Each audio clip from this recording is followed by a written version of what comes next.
Quand on dit Aulnay, tout le monde connaît.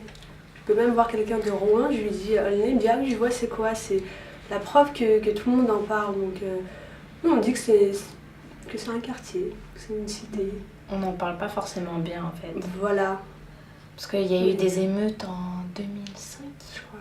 Il y a eu des émeutes en 2005 et depuis la ville elle a fait le tour du monde.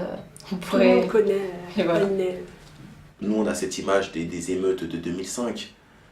C'est ça qui nous, je pense, qui nous catalogue un peu, qui va nous rester, je pense, dans le dos, qui va nous marquer dans le dos pendant des années et des années. Mais il y a beaucoup plus que ça sur Aulnay. C'est un grand pôle industriel. C'est une ville où on s'y plaît vite fait, on s'y habitue vite. Puis moi je vis bien dans cette ville. Je trouve qu'elle est bien, elle est dans tous les domaines. Le secteur d'activité, par exemple, les commerces sont pas loin, il y a Paris Nord, il y a Carrefour-Sevran, elle est bien située au milieu, le transport c'est formidable. Même sans voiture, on est à 20 minutes de Paris, hein. Vers la Villepinte, à Aulnay Sud, et puis voilà. Pour moi, Aulnay, c'est une ville dynamique où il y a beaucoup de choses à voir.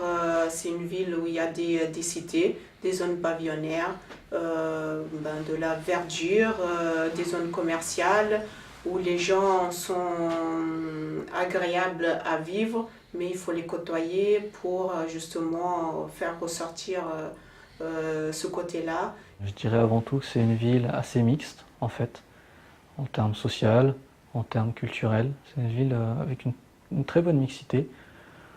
Je pense que c'est une ville assez agréable, comparée à certaines autres évidemment. Je pense qu'on a pas mal d'aménagements, que ce soit aménagements sportifs, culturels. On a le centre culturel du Cap, qui est dans le nord de la ville. On a l'espace Jacques Prévert, qui est à la fois un cinéma et un théâtre. On a pas mal de gymnases, on a un stade, le stade du Moulin-Neuf. C'est une ville où je pense que c'est pas mal d'y vivre, oui, je pense.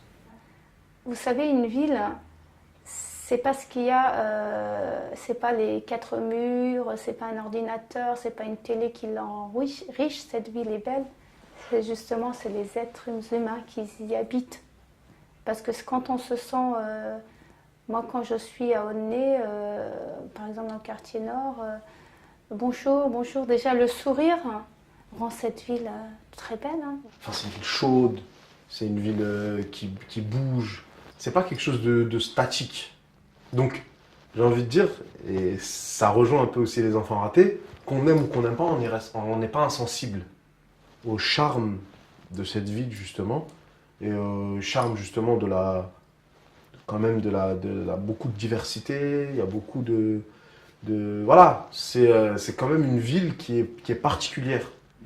Moi, je la vois comme une ville pavillonnaire, contrairement à ce qui peut se raconter dans les médias, quoi, parce qu'on ne voit que là où il y a des problèmes, et c'est dans l'imaginaire des gens, c'est Aulnay, c'est les cités, alors que l'ensemble de la ville, c'est pas la cité, c'est quand même une grande partie pavillonnaire en fait. Depuis quelque temps, Aulnay, ça va très très bien à ce moment-là. Ça va très bien. D'ailleurs, l'image à Aulnay, vous avez vu à Marseille, si vous allez même au Galion, là, on parlait tout le temps, ce n'est plus du tout comme avant. Hein, les quartiers sont plus rénovés. Les gens aussi, je vois qu'ils commencent à respecter aussi de certaines, parce que celui qui met partout des ordures, c'est content, je vois les familles descendent, ils mettent dans les poubelles, dans les sacs, ils viennent, ils ouvrent, ils mettent dedans. Je dis ça, c'est un bon signe. C'est une ville qui aussi a ce côté zone pavillonnaire, secteur populaire. Voilà, et c'est pas une ville comme un peu des villes qui sont proches de Paris. C'est une ville qui permet, je dirais, que chacun puisse se côtoyer de son origine différente, dans un marché, dans un cinéma, dans un secteur, je dirais, culturel. Voilà. Et on le voit avec les écoles. Les écoles sont aussi aujourd'hui, vous le voyez, c'est des enfants qui sont aussi d'une culture différente, que ce soit des écoles du Sud ou des écoles du Nord. Voilà. Je dirais en 3 mots, là où il fait bon vivre, voilà, c'est une ville là où il fait bon vivre. Hein, et c'est une ville qui est, je trouve, qui est belle à mon goût.